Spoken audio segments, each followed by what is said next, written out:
આણંદમાં રાધે જ્વેલર્સમાં આઈટીના દરોડા, ઇન્કમટેક્સની team search operation હાથ ધર્યું. છેલ્લા 14 કલાકથી ચાલી રહ્યું છે સર્ચ ઓપરેશન.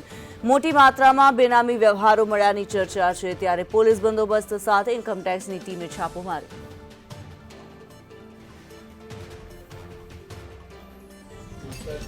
વધુ વિગતો સાથે ઇરશાદ સૈયદ જોડાયેલા છે. ઇરશાદ, આપની પાસેથી જાણવા માંગીશું, આઈટીની ટીમ દ્વારા મહત્વપૂર્ણ કાર્યવાહી હાથ ધરવામાં આવી છે, શું માહિતી? જી ચોક્કસ જણાવો કે જે સ્ટેશન રોડ ઉપર રાધે જ્વેલર્સ નામ દુકાન આવેલી છે, તેની ઉપર આજે આઈટીના દરોડા પડ્યા છે. છેલ્લા 14 કલાકથી આ દરોડાની કાર્યવાહી ચાલુ છે અને તેમાં સર્ચ ઓપરેશન હાથ ધરવામાં આવ્યું છે.